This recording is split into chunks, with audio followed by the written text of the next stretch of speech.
Hi, I'm Dario Franchitti. We're here at the Daytona 500. Let's go catch up with some friends, get the inside scoop on NASCAR and the race in general. Hello. I thought you'd been lying to me all these years. One of the greatest ever.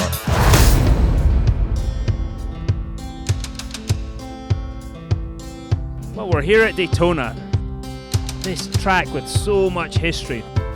Not only have you the Daytona 500 and all those amazing finishes it's put on over the years, but also the Daytona 24 Hours, which is one of the hardest races to win in the world. When you were driving, you were known as Jaws, right? And I look back at those historic races. You were a different guy when you were driving. I always think it's the helmet. It's just like yourself. I mean, you really are a kind gentleman. You're a nice fella until you put the helmet on. And I think we all go into a zone. I don't know if we feel infallible. You know, we got this helmet on, we got this uniform, we got this car, and we can do anything we want to. I know a lot of guys that way, but I've always said it's in the helmet. If you put the helmet on and maybe it fits too tight, squeeze your head too, I don't know what it does, but it does change your personality.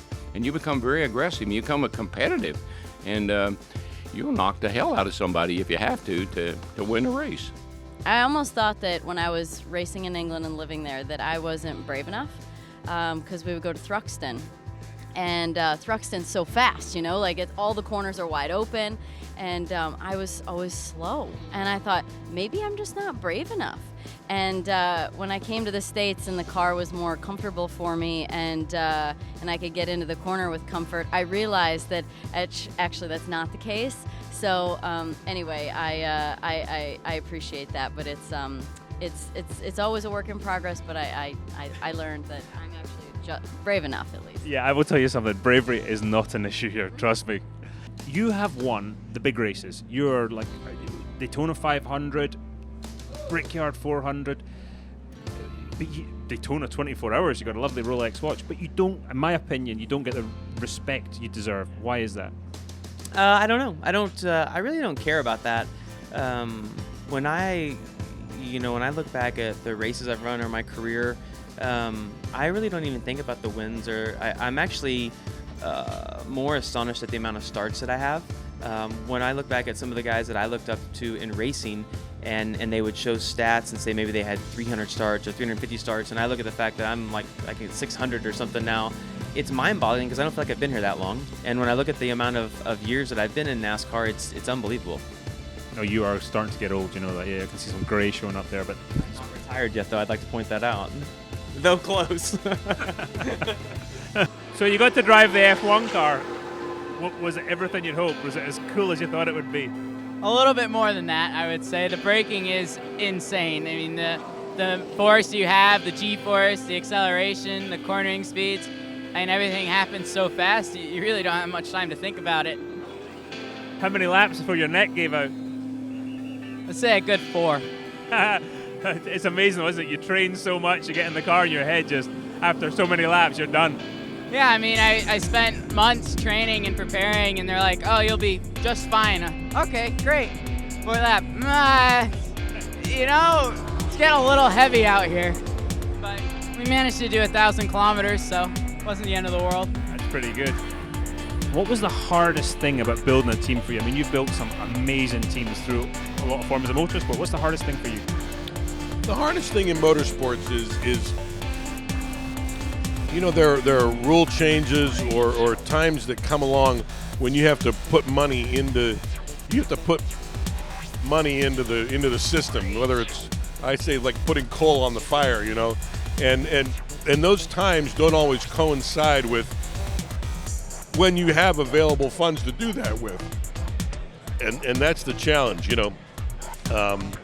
You might have to make an investment in a change of a chassis or a change in engines, or you need a piece of equipment that's a large capital expenditure, or you need to hire people, and you just need to put your focus in this area as opposed to that area, and that takes money, and you know, those don't always coincide with when you have money.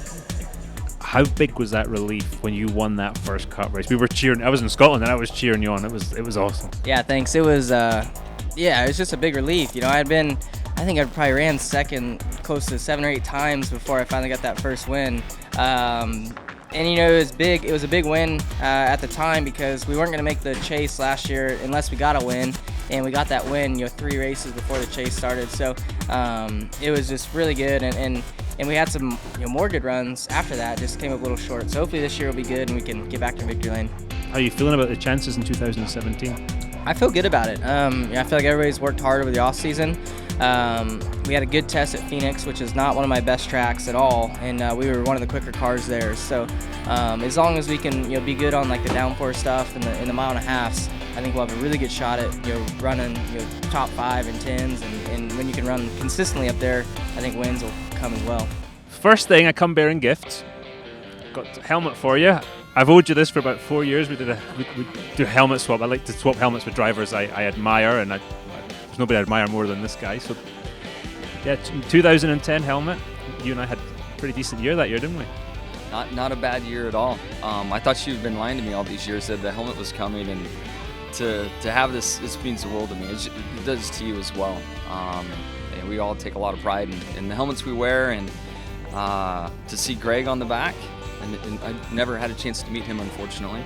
But then also Colin's quote, which we had plenty of good times with Colin together, that makes me smile as well. So thank you very much, buddy. You're very welcome. And I wore that when we were racing here in the 24-hour in 2010. I think we had a couple of battles that night, so it can't be in any better hands than you, buddy. I appreciate it. It's so hard in those cars to know who's driving, right? Like you wonder who it is, and then found out after the fact. But just a ton of fun. I wish that I could be out there dueling with you again. We might have to go to the go-kart track to settle some old scores or something. Let's do it. Let's do it. I hope you've enjoyed riding along with us. Join us tomorrow for a live stream right before the Daytona 500.